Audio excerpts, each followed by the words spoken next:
사망과 생명, 싹과 은사. 죄의 삭은 사망이요 하나님의 은사는 그리스도 예수 우리 주 안에 있는 영생이니라. 로마서 6장 23절. 이 서신의 5장에서 사도 바울은 예수 그리스도 우리 구주의 의를 통하여 우리가 죄로부터 의롭다함을 입은 것, 곧 칭의에 대하여 상당히 길게 이야기하고 있습니다. 사도는 계속해서 그리스도 안에서 우리 성화, 곧 거룩함에 대해서도 이야기합니다. 그리스도의 의로 말미암아 우리가 허물과 죄로 인한 형벌로부터 구원을 받았듯이 그리스도의 능력과 생명으로 말미암아 우리는 죄의 주관으로부터 구원을 받았고 그리하여 더 이상 그 가운데 거하지 않을 수 있게 되었습니다. 사도 바울의 목적은 하나님이 진정한 종은 결코 죄 가운데 살 수 없다는 것과 더 나아가서 우리가 그리스도 안에서 새 생명 가운데 거하게 되었으므로 우리는 더 이상 우리 몸을 불의의 병기로 죄에게 내어줄 수 없다는 것을 보여주는 일입니다. 우리는 사망의 나라를 벗어났습니다. 우리는 생명의 영역 안으로 들어왔습니다. 그러므로 우리는 그 생명을 따라서 살아야 합니다. 그리고 그 생명은 본질적으로 순결하고 거룩한 하늘의 것이기에 우리는 의롭다함으로부터 거룩함으로 나아가야만 합니다. 이 주제에 대하여 논하고 있던 사도 바울은 믿는 자들에게 있어서 격언과 같은 말씀, 황금률과 같은 말씀, 하늘을 가로질러 기록하기에 합당한 진리의 거룩한 말씀으로 여겨지는 본문 말씀을 불쑥 던져놓습니다. 예수님이 자기의 장사를 위하여 향유를 부은 여인에 대하여 온 천하에 어디서든지 이 복음이 전파되는 곳에는 이 여자의 행한 일도 말하여 저를 기념하라 라고 말씀하셨습니다. 마태복음 26장 13절. 이처럼 저 또한 온 천하에 어디서든지 이 복음이 전파되는 곳에는 사도가 던진 이 황금률과 같은 말씀을 끊임없이 말하여 그 믿음의 순결함을 기념하리라고 말씀드릴 수 있습니다. 여기서 여러분은 복음의 정수와 더불어 복음이 모든 믿는 자들을 비참함으로부터 구원해낸 일에 대한 언급을 모두 보게 될 것입니다. 1. 죄가 가져오는 필연적 죽음. 먼저 죽음은 죄의 싹입니다. 사도 바울은 자기가 일한 대가를 받고 있는 한 군인의 모습을 마음속에 그리고 있습니다. 사령관인 죄가 자기가 고용한 군인에게 끔찍한 죽음의 대가를 지불하고 있습니다.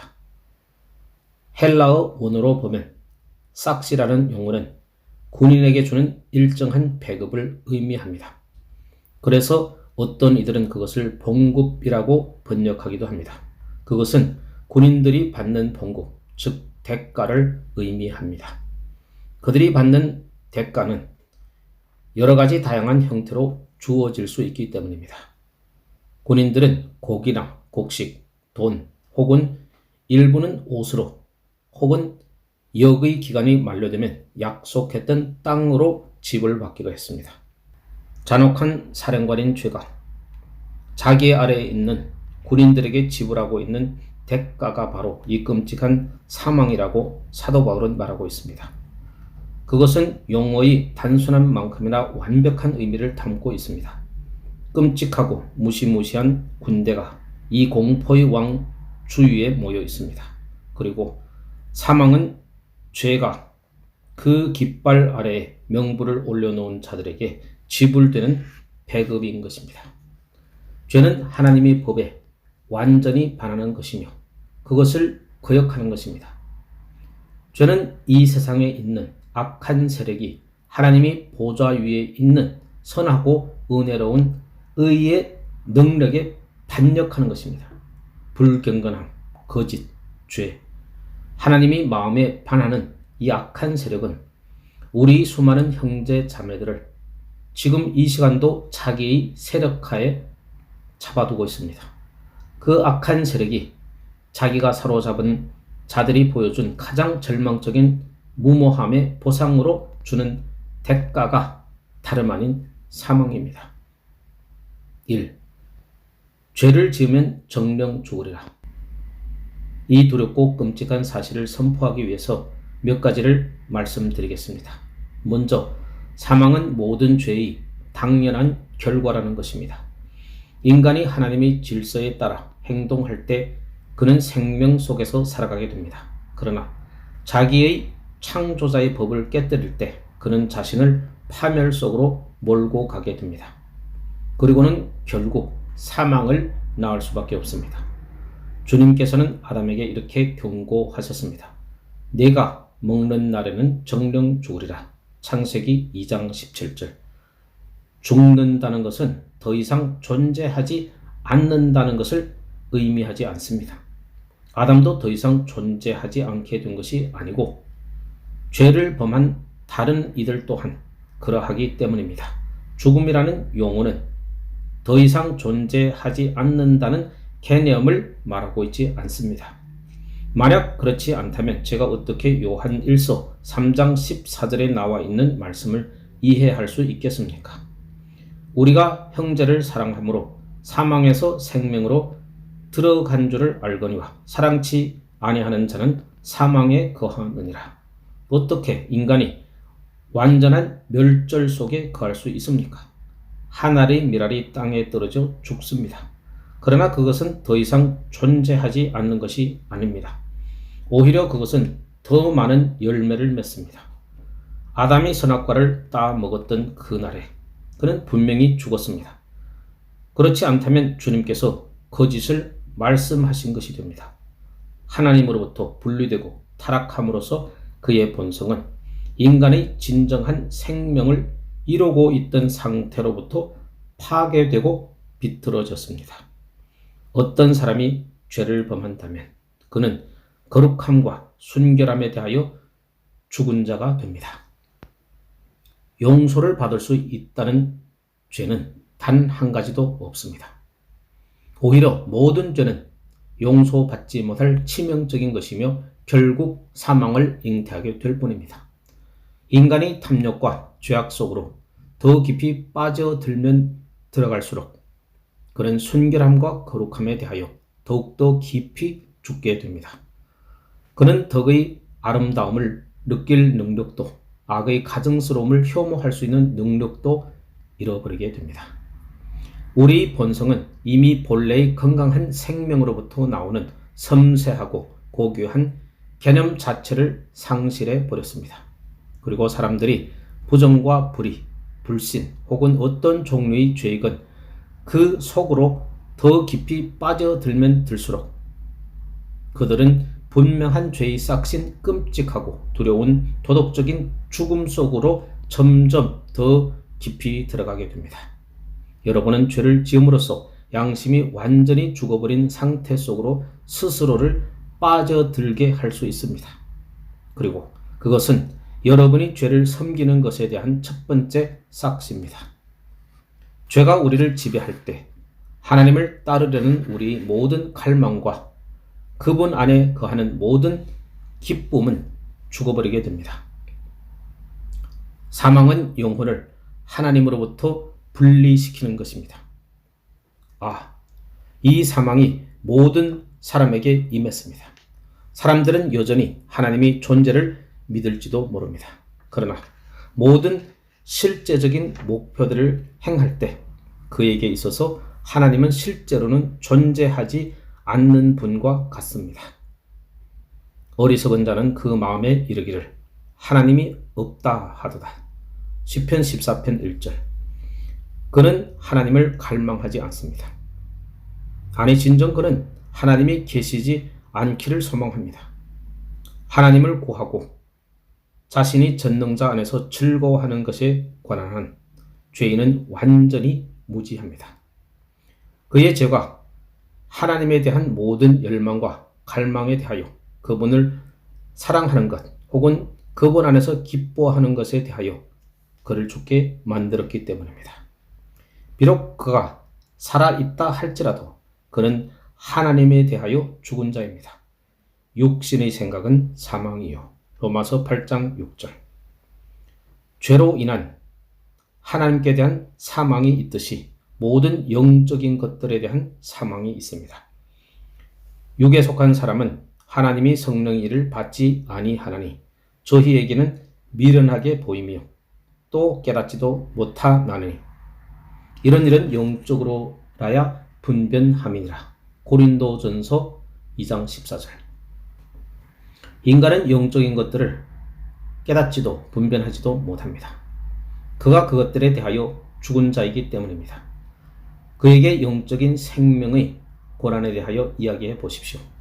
그는 결코 그것들을 느껴본 적이 없습니다. 그리고 그는 그것들을 보잘것없고 위선적인 말로 치부해 버립니다. 그에게 영적인 생명의 기쁨에 대하여 이야기해 보십시오. 그러면 여러분은 곧 자신이 진주를 돼지 앞에 던지고 있음을 깨닫게 될 것입니다. 그는 단 한 번도 그런 기쁨을 구해본 적이 없습니다. 그는 영생의 존재 자체도 믿으려고 하지 않습니다. 그리고 그는 여러분을 말도 안 되는 허무 맹랑한 말을 늘어놓는 몽상가라고 여길 것입니다. 그는 영적 실제에 대하여는 죽은 자입니다. 두더지가 천문학에 대하여 죽어 있고 돌이 음악에 대하여 죽어 있듯이 말입니다. 그에게는 천사도, 영도, 하나님도, 심판도, 그리스도도, 거룩함도, 천국도, 지옥도 없습니다. 거룩하고 영적인 것 안에 우리 인간의 가장 큰 행복이 있기에 우리들은 불행한 존재가 됩니다. 처음에는 영적 생명이 가져다주는 기쁨을 빼앗기기 때문이며 그 후에는 영적 사망이라는 피할 수 없는 비참함 속에서 고난받기 때문입니다. 하나님께서 인간이 하나님께 순복하지 않는다면 결코 행복을 맛보지 못하게 될 것이며 악한 것을 쫓아 따라가려 한다면 그 악이 인간에게 필연적으로 슬픔과 근심을 가져다 줄 것이라고 정하셨습니다.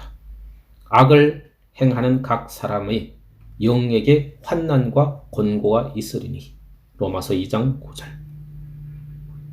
2. 죄는 큰 충격으로 몸과 마음을 폐허로 만듭니다.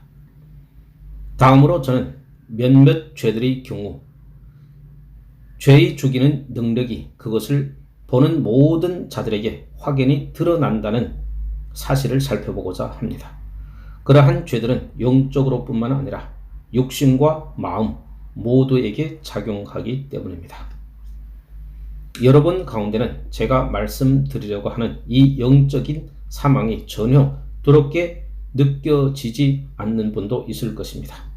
여러분은 그것이 하찮은 문제라고 생각할지도 모릅니다. 저는 지옥이 어떤 모습이든지 그것을 채우는 사망만큼 끔찍할 수는 없을 것이라고 생각하지만 말입니다. 어떤 죄들은 모든 사람들에게 분명하게 느껴질 정도로 치명적입니다. 가령 어떤 사람이 술에 중독되었거나 혹은 음란함에 빠져 있다면 죄의 삭시 사망이라는 사실은 영적인 사람이 아닌 자들에게조차도 분명하게 느껴질 것입니다. 술 취한 사람들이 각종 질병과 정신 착랑증으로 어떻게 스스로를 파괴시키는지 보십시오. 그는 자신의 무덤을 파기 위해서 단지 술을 더 많이 마시기만 하면 됩니다. 육신의 더러운 탐욕에 뒤따르는 두려움에 대하여 저는 감히 언급하지 않을 것입니다. 그러나 땅 위에서 부패해 가고 있는 많은 육신들이 저희 주장에 대하여 말없이 증인이 되어줄 것입니다. 우리에게 순결하라고 명하신 하나님의 법을 어김으로써 사람들에게 임한 해악을 모든 이들이 알고 있거나 혹은 알아야 합니다. 우리는 모든 육신의 죄가 육신을 죽인다는 사실을 알고 있습니다. 따라서 우리는 마음의 죄가 마음을 죽인다는 것 또한 유추할 수 있습니다. 사망은 우리 인간의 어떤 영역에서건 총체적인 사망을 낳습니다. 사망은 인간을 생명의 능력과 아름다움, 기쁨으로부터 끌어내려 존재의 비참함, 연약함, 가증스러운 사망 속으로 이끌고 갑니다. 그 순간 인간은 더 이상 인간이 아닙니다. 오직 비참한 존재만 있을 뿐입니다. 그리고 그의 몸은, 그의 영혼이 전이 더 이상 아닙니다. 오히려 그의 비참한 영혼이 헛되이 위로를 구하는 폐허일 뿐입니다. 시든 가슴, 눈먼 마음, 저주받은 존재일 뿐인 것입니다. 죄가 가져오는 사망은 바로 그러한 것입니다. 3. 죄의 독성은 누구에게나 동일합니다. 그리고 이 현상은 모든 경우에 있어서 동일합니다. 모든 곳에서 모든 사람에게 죄의 싹은 사망입니다. 그것은 자신의 몸 위에 작용하는 것을 여러분이 직접 볼 수 있는 곳에뿐만 아니라 여러분이 볼 수 없는 곳에서도 또한 그러합니다. 제가 영생을 소유한 사람에게도 죄의 싹은 사망이라고 말씀드린다면 아마 여러분은 깜짝 놀랄 것입니다. 죄는 영생을 소유한 사람이든 그렇지 않은 사람이든 동일하게 치명적인 특성을 지니고 있습니다. 오직 그것에 대한 해독제가 있다는 차이가 있을 뿐입니다. 나의 믿음의 형제 자매 여러분, 여러분이 죄 속에 빠지게 되면 그것은 분명 다른 사람과 동일하게 여러분에게도 독이 될 것입니다. 사실 그것은 이미 죄에 묻어진 다른 사람들보다 여러분에게 더욱더 확실한 독이 될 것입니다. 여러분이 죄를 짓는다면 그것은 여러분의 기쁨을, 여러분의 기도의 능력을, 하나님을 향한 여러분의 신뢰를 파괴할 것입니다. 여러분이 세상의 하찮은 일들로 저녁 시간을 보냈다면 여러분은 그 시간에 임한 죽음의 영향력을 느꼈을 것입니다. 밤에 드리는 여러분의 기도 시간은 어떻습니까? 여러분은 하나님 앞에 가까이 나아갈 수 없습니다. 여러분의 영혼에 대한 죄의 작용이 하나님과 여러분의 교제에 가장 치명적인 손상을 입히기 때문입니다. 여러분은 도끼로 말미암아 머리가 마비되고 마음이 깊은 수면 상태에 빠지게 된 마약 중독자와 같습니다. 하나님의 자녀인 여러분이 너무나 쉽게 자신을 사로잡아 버리는 어떤 죄에 빠지게 된다면 제가 확신하건대 여러분은 결코 그런 죄들이 여러분의 은혜를 소생케 하거나 여러분의 믿음을 자라나게 하지 않는다는 사실을 깨닫게 될 것입니다. 그러기는커녕 오히려 그 죄들은 여러분에게 악한 일을 행할 것입니다. 오직 악한 일만 말입니다. 그리고 그러한 일들은 계속해서 이어질 것입니다. 그가 어떤 사람이건 관계없이 누구에게나 모든 사람에게는 죄는 치명적인 것입니다. 4. 죄에 고용된 사람이 받는 당연한 삭이 사망입니다. 그리고 내주하는 성령께서 믿는 자들이 본성 위에 행하는 강력한 치유의 역사가 없다면 우리가 빠지는 연약과 무지라는 모든 죄의 치명적인 영향 하에서 살아남을 수 있는 사람은 단 한 사람도 없을 것입니다. 저는 사도 바울이 다음과 같이 탄식하며 부르짖는 것이 당연하다고 생각합니다. 오호라 나는 곤고한 사람이로다. 이 사망의 몸에서 누가 나를 건져내랴. 로마서 7장 24절. 그리고 우리가 어떤 것을 싹시라고 말할 때 이는 무엇을 의미합니까? 그것은 수고에 대한 보상이란 의미입니다. 사망은 죄의 당연한 보상이며 그것은 반드시 그렇게 보상받아야 합니다. 주인이 사람을 고용했을 때 고용된 사람이 자기의 싹을 받는 것은 그가 당연히 요구할 수 있는 권리입니다. 만일 주인이 그에게 싹을 지불하지 않는다면 그것은 대단히 불의한 행위가 될 것입니다. 마찬가지로 죄가 인간에게 사망과 비참함을 가져오지 않는다면 그것은 불의한 일이 될 것입니다. 죄가 형벌을 받아야 하는 것은 우주의 존재 자체를 위해서도 필요한 일입니다. 그것은 반드시 그렇게 되어야만 합니다. 씨를 뿌리는 자가 반드시 그것을 거두어야 합니다.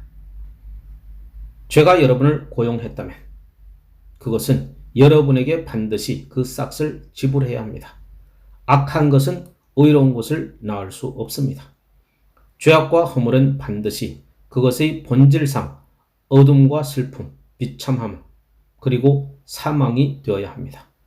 모든 죄악과 불순종은 반드시 그에게 합당한 보상을 받아야 합니다.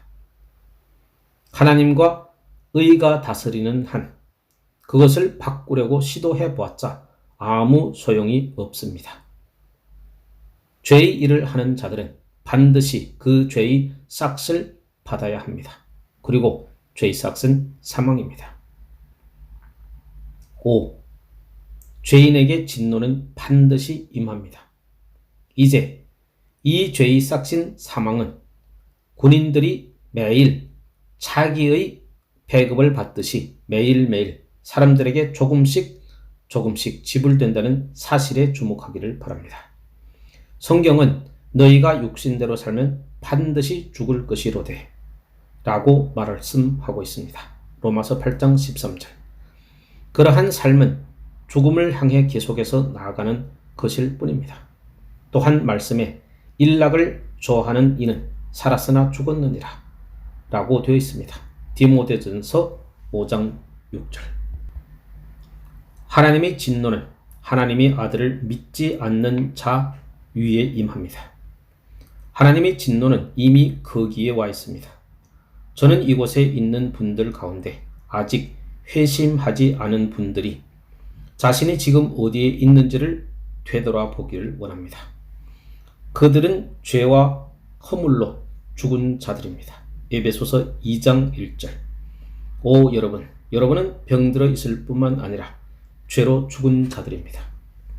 여러분은 이미 가장 높은 영적인 즐거움에 대하여 죽은 자들입니다. 그리고 그 즐거움은 죽음으로부터 생명으로 옮겨지지 않고는 결코 알 수 없는 것입니다. 여러분은 하나님 안에서 즐거워할 수 없습니다. 여러분은 영적인 진리를 알 수도 없습니다. 여러분은 영적인 축복을 맛볼 수도 없습니다. 매일 여러분이 몸담고 살아가고 있는 여러분의 죄가 여러분을 이 모든 것들에 대하여 죽게 만들었기 때문입니다.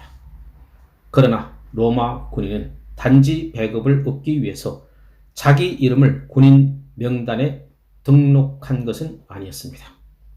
그의 주된 대가는 다름 아닌 종종 전쟁이 끝난 후 전리품 가운데서 그에게 할당된 몫에 있었습니다. 그는 자신의 사령관과 승리를 함께 나누고 그 전리품을 함께 나누는 자가 되기를 기대합니다. 사망은 죄의 궁극적인 싹입니다. 여기에서 말하고 있는 사망은 영혼의 영원한 멸망이며 파멸입니다. 그것은 자기와 관련된 모든 것의 파괴를 뜻합니다. 그것은 그에게 죄를 가져왔을 뿐만 아니라 그 죄로 말미암아 더욱더 깊은 죄악 속으로 빠져들게 만드는 악한 물결 위에서 그로 하여금 영원히 표류하게 하는 것을 의미합니다. 이곳이 바로 죄가 여러분을 몰고 가는 것입니다.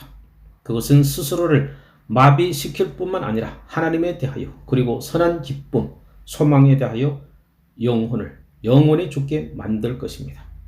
여러분은 하나님께서 친히 사람들을 위해서 베풀어 주시는 가장 높은 즐거움이 밝히 드러나는 세계 속으로 들어갈 것입니다. 그러나 그것은 또한 여러분의 눈으로부터 그 모습을 감추어 버릴 것입니다. 여러분이 그것을 아는 데 있어서 그것을 깨닫고 누리는 데 있어서 철저하게 무능한 자이기 때문입니다. 여러분은 영원히 커져만 가는 죄의 세력하에 있기 때문에 여러분이 자신의 머리 위에 둥지를 틀고 앉은 사망으로부터 벗어나는 것은 더욱더 가망 없는 일이 될 것입니다. 하나님으로부터의 단절은 사망을 뜻합니다. 그것은 결코 다른 의미가 될 수 없습니다. 성령님은 불신자들에 대하여 말씀하시기를 하나님을 모르는 자들과 우리 주 예수의 복음을 복종치 않는 자들에게 형벌을 주리니 이런 자들이 주의 얼굴과 그의 힘의 영광을 떠나 영원한 멸망의 형벌을 받으리로다 라고 말씀하셨습니다. 데살로니가 후서 1장 8절 9절. 이것은 죄의 종국적인 결론이 될 것입니다. 강물이 흘러 바다로 들어가는 것만큼이나 확실하게 죄는 사망으로 흘러 들어가게 되어 있습니다. 그것을 피할 수 있는 길은 전혀 없습니다. 다만 내 고집과 회개치 아니한 마음을 따라 진노의 날, 곧 하나님의 의로우신 판단이 나타나는 그 날에 임할 진노를 내게 쌓는도다. 로마서 2장 5절. 죄는 자기의 세력으로 올가면 속박이 영원히 풀어지지 않게 하기 위하여 자기에게 수종되는 모든 자들에게 철저하게 사망이라는 대가를 지불합니다. 오, 나의 하나님이여, 그런 끔찍한 대가를 지불하고 종국에는 그런 두려운 전리품을 나누어 주게 될 것을 섬기는 일이 얼마나 비참한지를 알 수 있도록 우리에게 은혜를 베풀어 주소서. 6. 죽음으로 몰아넣는 자는 죄인 자신입니다. 저는 더 이상 그것에 대하여 말씀드리지 않을 것입니다. 그 주제가 저에게는 너무나 가슴 아프고 비통한 것이기 때문입니다. 그러나 저는 다음의 몇 가지 말씀을 덧붙이지 않을 수가 없습니다. 죄의 비참함은 그것이 자초한 대가입니다. 믿지 않는 자들에게 임할 모든 고통은 그것이 현재의 고통이건 아니면 다가올 미래의 고통이건 관계없이 결국 그 자신으로 말미암아 모든 고통을 당하게 될 것입니다. 그리고 그것이 합당한 대가라는 것입니다. 죄인은 나는 이것을 위해 일했다. 나는 이 대가를 얻기 위해 내 자신을 바쳤다. 나는 지금 내가 기꺼이 받기로 한 대가의 비참함을 느끼고 있는 것이다 라고 말하게 될 것입니다. 사망은 하나님과의 관계에서 벗어난 결과입니다. 그러나 죄인은 스스로 그 상태 속으로 자신을 밀어 넣습니다. 다가올 세상에서 사람들이 우리의 이 비참함은 정당함과는 아무 관계없이 하나님 편에서 임의로 정함으로써 우리에게 주어진 것이다 라고 말할 수 있다고 합시다. 그러면 그들이 그 사실로부터 일종의 어떤 위로를, 그리고 자신들의 양심으로부터와 자신의 쓰라린 비통함으로부터 약간의 위안이라도 얻어낼 수 있을 것입니다.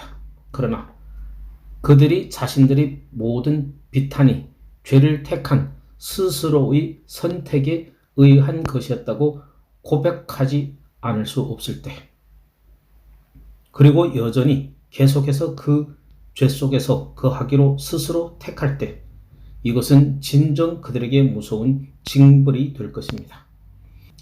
그들의 죄가 바로 그들 자신의 지옥입니다.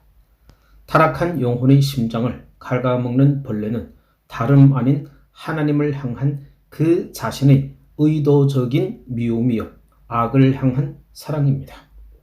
오, 죄를 사랑하는 자여, 당신은 이 사망의 세력하에 놓여 있도다.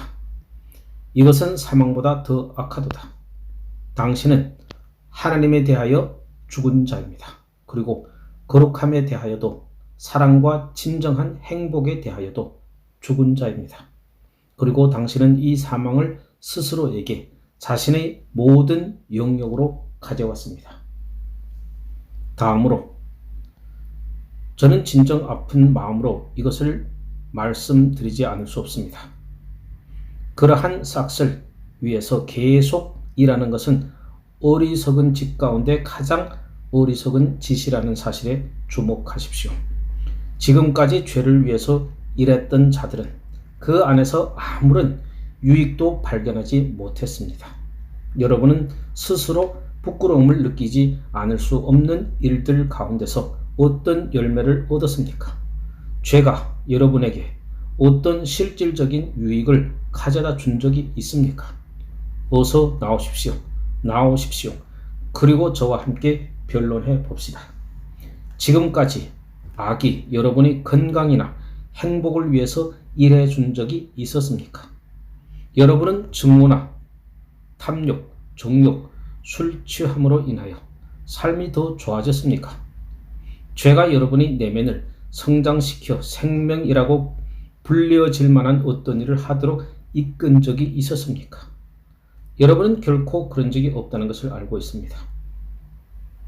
죄는 여러분을 향상시키기는커녕 오히려 여러분을 파괴했을 뿐입니다. 그리고 여러분은 그 사실을 잘 알고 있습니다. 그렇다면 여러분은 왜 죄 속으로 더욱 깊이 침잠하려고 합니까? 여러분은 이미 악의 치명적인 속성에 대하여 충분히 배우지 않았습니까? 무엇 때문에 여러분은 돌아오기가 더욱더 어려워질 곳으로 자꾸만 가려고 합니까? 오 하나님이여, 당신이 원하신 자비를 오직 사망 외에는 아무것도 그 무엇도 얻을 수 없는 불길 속에서 땀 흘려 수고하는 광인 같은 우리에게 베풀어 주소서. 7.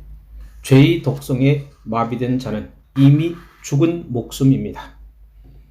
또 한 말씀을 덧붙이겠습니다. 우리가 죄를 지었다는 사실은 우리 각자에게 가장 커다란 슬픔 중에 슬픔이 되어야 합니다. 오 비참하도다. 그렇게 오랫동안 그토록 끔찍한 싹을 가져다 주는 것을 섬기고 있다니.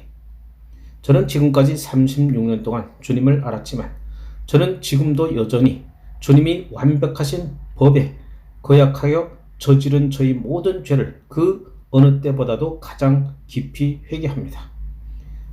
저는 회개가 어떤 특별한 기간 동안에 행하는 일시적인 행위가 아니고 회심 후의 전 삶을 통하여 드려야 할 영적 행위라고 생각합니다. 우리가 용서받았음을 알게 될 때 우리는 우리 자신이 하나님께 너무나 가증스러운 존재일 뿐만 아니라 모든 면에서 너무나 악한 그 죄를 사랑했다는 사실로 인하여 더욱더 깊이 회개하지 않을 수 없게 됩니다. 악은 우리가 하나님이 선하시고 분명한 관점을 소유하고 있을 때 가장 악하게 보이기 때문입니다. 이 주제를 마치기 전에 한 가지만 더 말씀드리겠습니다. 이곳에 있는 어떤 죄인이라도 죄의 영향하에 영원히 남아있지 않게 된다면 그것이야말로 분명 기적 중의 기적일 것입니다. 죄는 사람들에게 영적 마비를 가져오는 해악을 지니고 있습니다. 그렇다면 어떻게 그 마비된 자가 적의 공격을 피할 수 있습니까? 죄의 최후의 일격은 그를 사망에 이르게 하는 것입니다. 그렇다면 우리는 무엇을 가지고 사망에게 탄원할 수 있습니까? 저는 하나님과 순결함, 행복에 비하여 죽음이 얼마나 끔찍하고 두려운 것인지 묘사하려고 노력해 왔습니다. 그러나 죽은 자는 이것을 알지도 못할 뿐만 아니라 관심조차도 가질 수 없습니다. 그들에게 있어서 우리의 설교는 어리석은 자들의 이야기로 불릴 뿐입니다. 그것이 들을 수도 없는, 아니 오히려 듣지 않으려고 하는 자들의 귀에 선포되었기 때문입니다. 그러나 죄로 인해 이미 사망 속에서 싸늘하게 식은 심장 속으로 하나님이 생명이 흘러 들어갈 때 이것이 얼마나 경이로운 기적을 이루는지 보십시오. 하나님께서 개입하시어 가장 정당하고 의롭게 그 싹을 지불되지 않을 수 있는 방법을 발견하였을 때 그것은 얼마나 엄청난 축복이었는지요. 모든 죄악이 대가를 치루어져야 하는 것은 너무나 당연한 일입니다. 그러나 주 예수님 안에서 모든 속죄가 이루어졌습니다. 그리하여 죄는 사망의 싹을 받을 이유가 없는 자에게 싹을 지불하였고 대신 그것을 받아 마땅한 자들은 자유롭게 풀려나게 되었습니다. 2. 영생은 하나님의 은사. 이제 저는 두 번째 주제인 영생은 하나님의 은혜라는 말씀에 대하여 얘기하고자 합니다. 그리고 저는 그 과정에서 자유와 기쁨에 거할 수 있게 된다는 것을 대단히 기쁘게 생각합니다. 이 변화를 주목하여 보십시오. 사망은 다만 싹시입니다. 그러나 생명은 은사입니다. 죄는 당연한 결과로 가져오지만 영생은 인간의 공로로 얻는 것이 아니라 하나님의 사랑이 값없이 주신 은사입니다. 홀로 지극히 높으시니 넘치는 선함이 죄로 인하여 이미 죽은 자들에게 생명을 내려주신 것입니다. 사도가 여기에서 용어를 싹세서 은사로 바꾼 것은 하나님의 은혜의 교리를 우리에게 가르쳐 주기 위한 분명한 의도를 담고 있는 것입니다. 당연히 그는 죄의 싹은 사망이요 의의 싹은 영생이니라 라고 말할 수 있었습니다. 그러나 그는 사망이 우리에게 온 것과는 완전히 다른 원리로 생명이 우리에게 왔음을 보여주고 싶었을 것입니다. 구원 안에서 모든 것이 값없이 주는 은사, 곧 선물입니다. 정죄함 속에서 모든 사람은 심판과 버림받을 수밖에 없는 존재였습니다. 인간이 타락했을 때 그는 그것을 대가로 받았습니다. 그러나 인간이 구원받을 때 그것은 그에게 단지 선물로 주어져야만 했습니다. 1. 영생은 이 세상에서 내 것이 되어야 합니다. 먼저 영생이 은혜로 인하여 믿음으로 말미암아 주어진다는 사실에 주목합시다. 영생이 처음 영혼 안으로 들어올 때 그것은 하나님이 값없는 선물로 우리에게 주어집니다. 죽은 자는 생명을 얻을 수 없습니다. 그런 가정 자체가 불가능한 것입니다.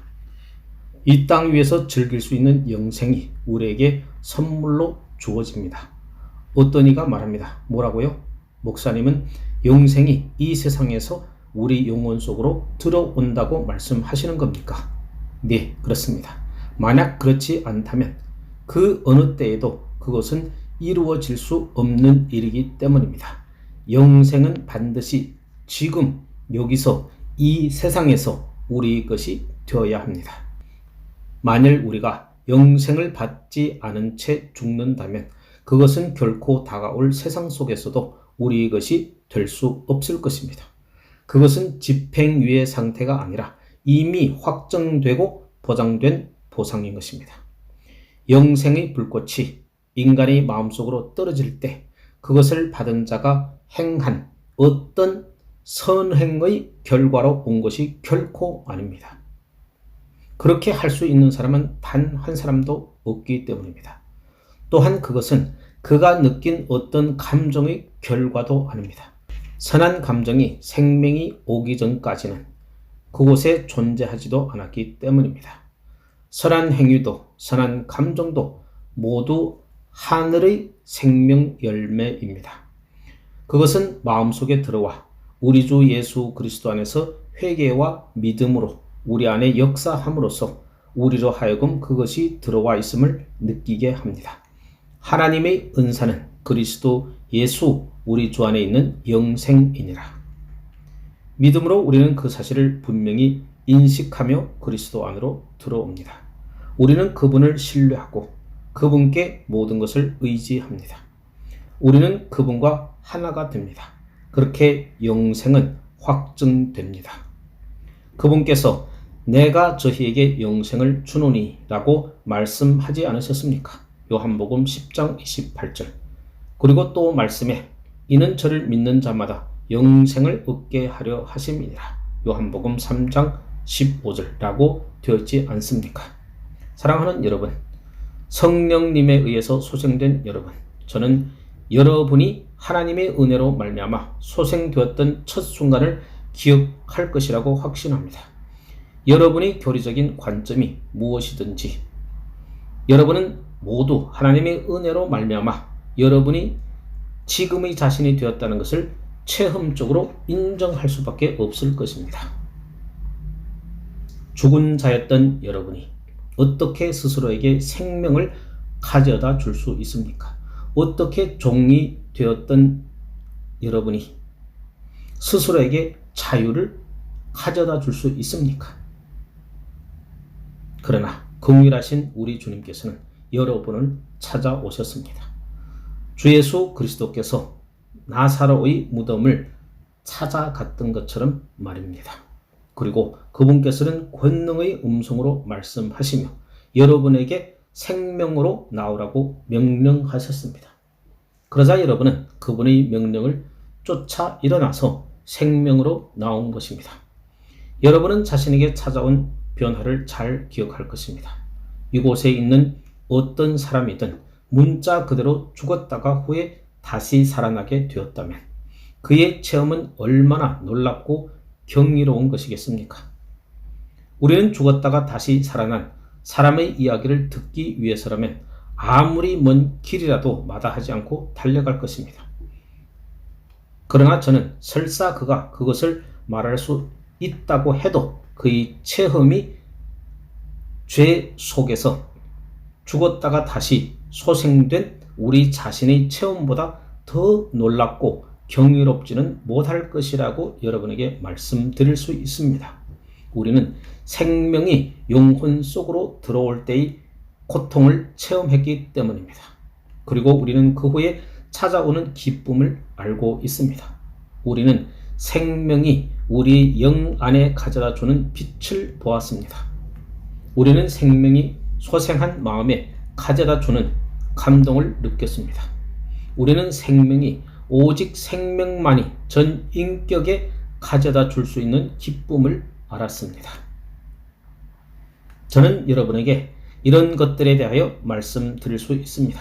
그러나 여러분이 그것에 대하여 온전히 알고 싶다면 여러분은 반드시 그것을 스스로 체험해 보아야만 합니다. 내가 내게 거듭나야 하겠다. 요한복음 3장 7절. 사랑하는 여러분, 영생을 받은 이후로 우리는 계속해서 성장해 왔습니다. 그리고 우리는 하나님의 생명 안에서 커다란 변화를 체험했습니다. 우리의 연약하고 흔들리던 믿음은 이제 온전한 확신으로 자라났습니다. 작고 작은 불꽃에 지나지 않아 예수님을 위해서 우리가 무엇을 한다는 생각은 감히 엄두조차 내지 못하던 우리의 열망은 이제 온전한 헌신으로 불타오르게 되었습니다. 그리하여 우리는 지금 그분께 찬양을 올려드리는 삶을 살고 있습니다. 이러한 성장이 어디에서 비롯되었습니까? 그 또한 여전히 값없이 주신 은사, 곧 선물이 아니고 무엇입니까? 여러분은 율법에 의해서 생명의 성장을 받았습니까? 아니면 하나님께서 값없이 주신 선물로 여러분에게 온 것입니까? 저는 여러분이 무슨 말을 할 것인지 알고 있습니다. 그리고 여러분 가운데 어떤 분이라도 은혜 가운데서 성장하여 성숙한 성도가 되었다면, 여러분 가운데 어떤 분이라도 하나님의 가르침을 받아서 다른 사람들을 가르칠 수 있게 되었다면, 여러분 가운데 어떤 분이라도 성령님의 인도하심을 받아 여러분의 거룩함이 모든 사람들에게 널리 알려진 바가 되었다면 말입니다.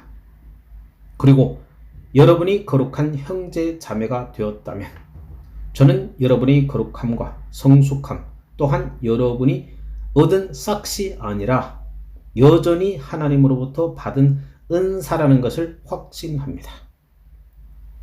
제가 다시 여러분에게 질문 하나를 드리겠습니다. 이 풍성한 생명이 율법으로 말미암아 여러분에게 왔습니까? 아니면 그리스도 예수 안에 있는 은혜를 인하여 믿음으로 말미암아 여러분에게 왔습니까? 여러분은 즉시 이렇게 대답할 것입니다. 그것은 처음부터 끝까지 순전히 은혜로 말미암아 온 것입니다. 그렇습니다. 모든 단계마다 그리스도 예수 안에 있는 영생은 온전히 하나님의 은사로서 우리에게 주어진 것입니다. 장미 봉우리가 활짝 피어 만개한 장미가 되듯이 우리가 천국으로 가게 될 때 영생은 그곳에서 활짝 피어나게 될 것입니다.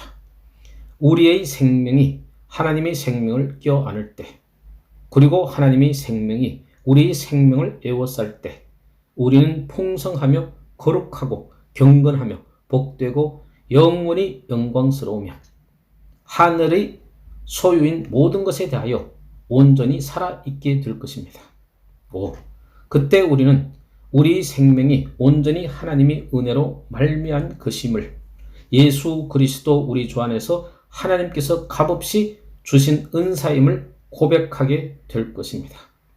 사랑하는 여러분, 온전한 감사 속에서 이것이 얼마나 경이롭고 놀라운 은사인지를 주목하여 보십시오.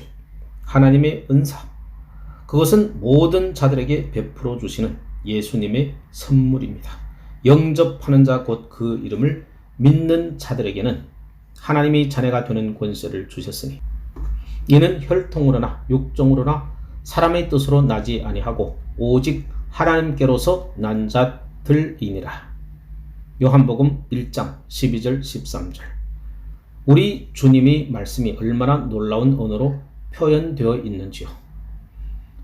아들을 믿는 자는 영생이 있고 아들을 순종치 아니하는 자는 영생을 보지 못하고 도리어 하나님의 진노가 그 위에 머물러 있느니라.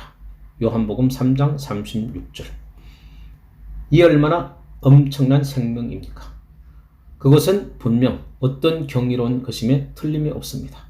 바로 영생이라는 표현으로 강조되어 있기 때문입니다.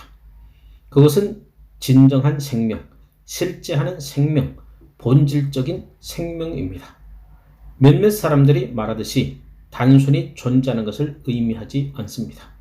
존재하는 것과 생명을 존재하지 않는 것과 사망을 혼동하는 것보다 더 커다란 과오는 일찍이 없었습니다.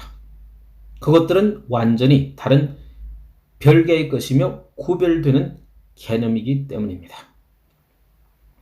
인간의 생명은 인간이 마땅히 존재해야 하는 모습으로 존재하는 것을 의미합니다. 바로 하나님과 연합된 관계 속에서 존재하는 것. 그리하여 그 결과 거룩, 순결, 건강, 행복 속에서 존재하는 것을 의미합니다. 인간은 하나님께서 그를 만드실 때 의도하셨던 대로 생명을 누리는 존재입니다. 그러나 인간은 죄가 그 안에 들어오게 되자 사망 안에 거하는 자가 되었습니다. 주님께서는 장차 올 세상 속에서 인간이 영원한 생명을 누릴 수 있도록 하기 위해 기쁨과 존귀함에 대하여 인간이 받을 수 있는 모든 것을 베풀어 주십니다. 이 얼마나 대단한 생명입니까? 거듭남을 통해서 우리에게 나누어 주신 생명은 하나님 자신의 생명입니다. 그는 썩지 않을 씨로 된 것이니 하나님의 살아있고 항상 있는 말씀으로 우리에게 주어졌습니다. 베드로전서 1장 23절. 우리는 새로 거듭남으로 하나님께 접붙임 바 되었으며 이는 그분이 아들 예수 그리스도와의 사랑의 연합으로 말미암아 이루어진 것입니다. 더욱이 우리는 결코 끝나지 않는 영생을 소유하고 있습니다. 다른 모든 것이 끝이 난다고 해도 이 일만은 결코 끝나지 않습니다.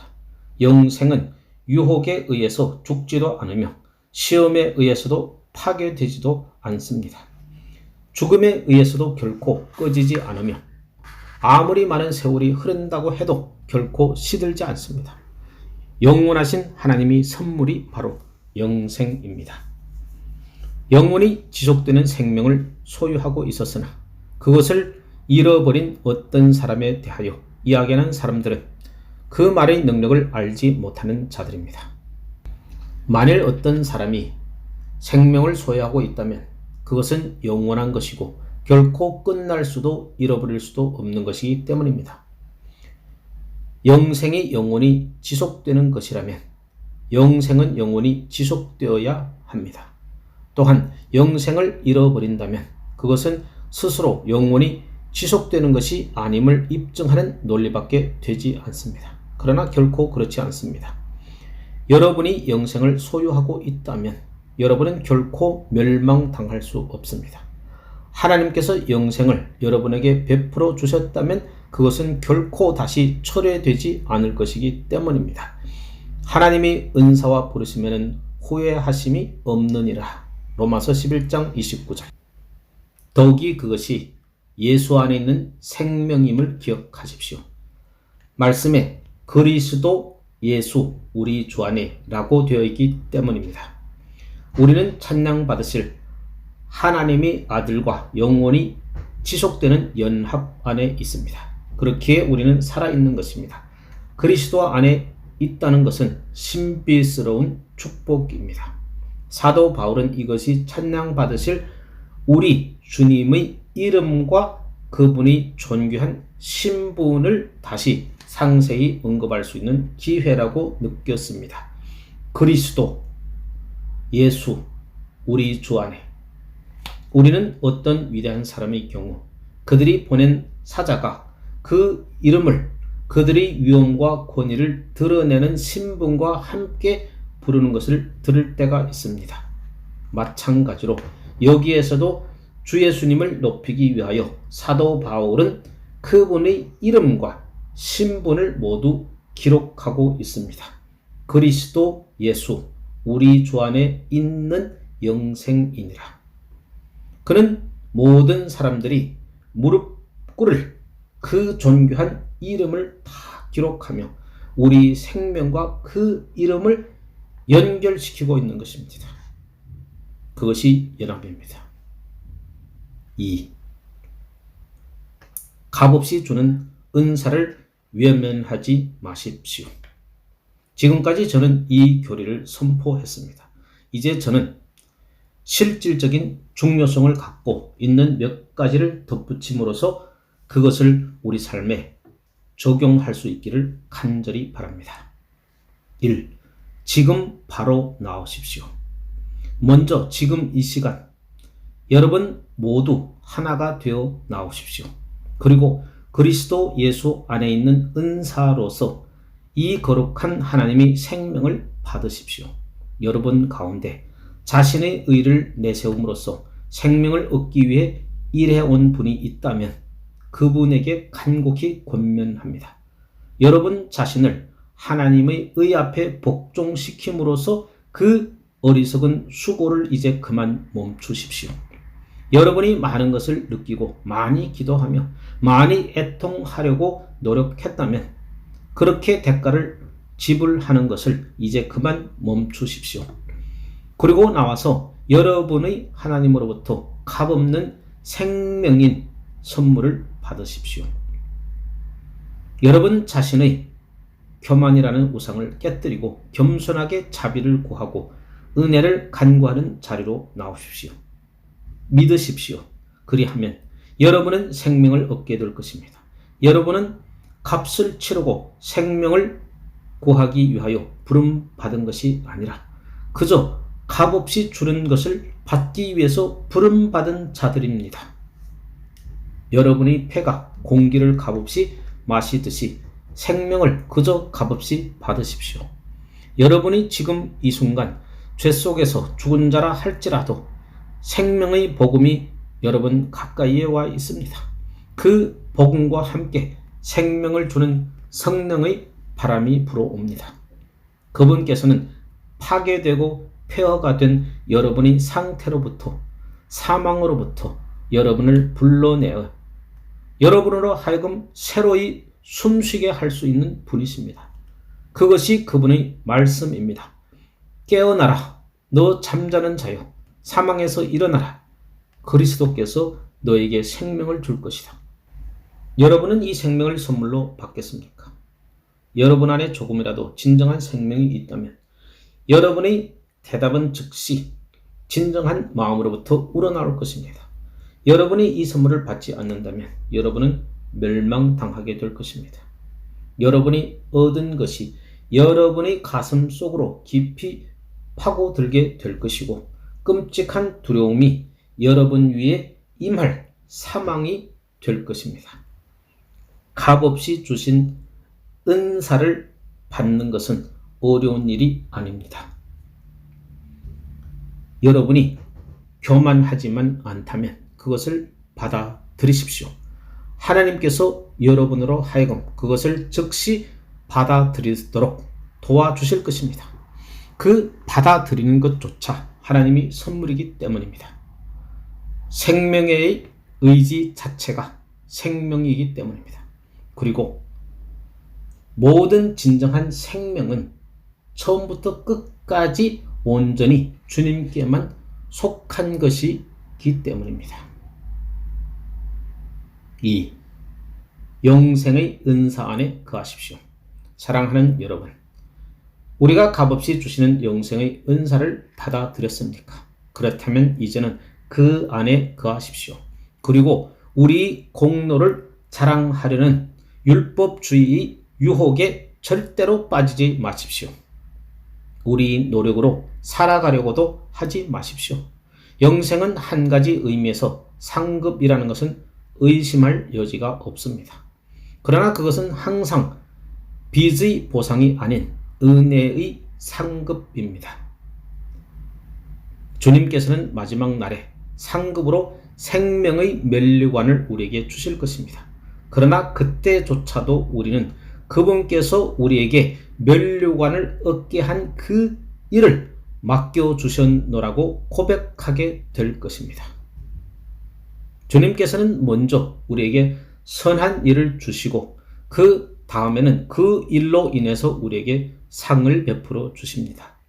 사랑의 수고는 그 자체가 사랑의 은사입니다. 죄를 깨끗이 제거하는 것뿐만 아니라 덕을 행함에 있어서도 은혜가 모든 것을 온전히 주관합니다. 3. 값없이 주셨지만 사실 엄청난 대가가 지불되었습니다. 지금 우리는 하나님의 아들을 신뢰하고 그분이 옷자락을 붙잡은 채 영생 안에 거하고 있습니까? 그렇다면 그분의 영광 속에서 살아갑시다. 여러분은 그분께서 살아 계시기 때문에 우리 또한 살 수 있다는 사실을 알고 있습니까? 그렇다면 우리 감사를 나타냄으로써 얼마나 엄청난 대가를 치르고 우리가 이 은사를 얻게 되었는지를 표현합시다. 우리는 사망의 도처에서 갖가지 부패한 모습으로 자기의 모습을 확증하는 세상 속에서 살고 있습니다. 그러므로 주님께서 우리를 어디로부터 구속하셨는지를 우리는 알아야 합니다. 어떠한 사람도 마음속으로 자신이 세상을 부패와 타락으로 사로잡고 있는 악한 영향력의 종된 자라는 것을 자랑치 못하게 하십시오. 우리의 새로운 생명으로 인하여 어떠한 교만도 우리 심령을 거스르지 못하게 하십시오. 그러한 길로 이끄는 모든 생각들은 가증스러운 것이니 쫓아버리십시오. 우리의 생명이 은혜로 인한 것이라면 우리에게는 자랑할 것이 전혀 없습니다.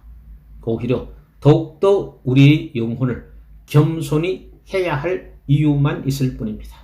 여러분이 길거리를 걷다가 죽은 자들이 내뱉는 신성모독의 말이나 비방을 듣게 된다면 여러분이 생명 넘치는 언어를 배웠다는 사실을 더더욱 주님께 감사드리십시오.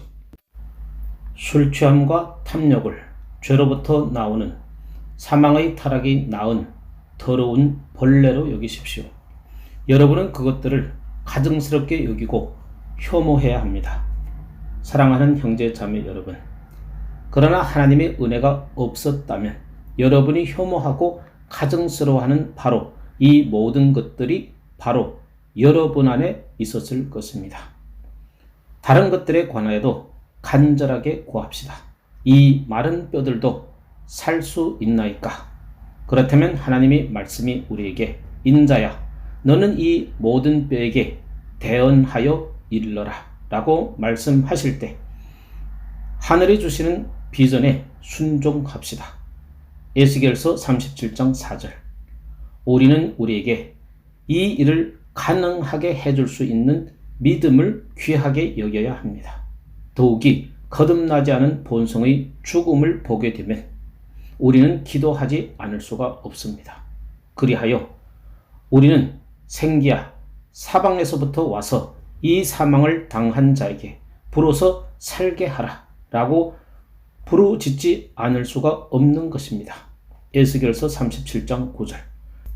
이 기도가 드려질 때 우리는 주님께서 자기 백성들의 무덤 문을 여시고 그들로 하여금 그 깊은 어둠 속에서 나와서 성령님으로 인하여 살게 하실 것이라는 소망을 안고 살아가야 합니다. 은혜가 믿음으로 이 모든 뼈에게 대언하여 이룰 수 있다면 얼마나 은혜롭고 기쁜 일일까요? 너희 마른 뼈들아 여호와의 말씀을 들을지어다. 주 여호와께서 이 뼈들에게 말씀하시기를 내가 생기로 너희에게 들어가게 하리니 너희가 살리라. 에스겔서 37장 4절 5절. 사랑하는 여러분, 우리는 그들이 상상을 초월한 어마어마한 군대를 물리치고 일어나 주 우리 하나님에 의해 소생되는 모습을 보게 될 것입니다. 그분께서는 죽은 뼈들을 소생시키는 일을 기뻐하십니다. 부활은 그분께서 받으실 주된 영광 가운데 하나입니다. 예수님께서는 나는 부활이요 생명이니 라고 말씀하셨습니다. 요한복음 11장 25절. 그리고 지금 이 시간도 그 말씀은 진리입니다. 하나님이시여, 당신의 영광을, 당신의 은혜의 영광을 찬양하기 위해 모인 이 회중을 구원하여 주소서. 당신은 우리를 당신의 은혜 가운데 살게 하셨고 당신의 사랑하는 아들 안에서 받으셨나이다. 아멘.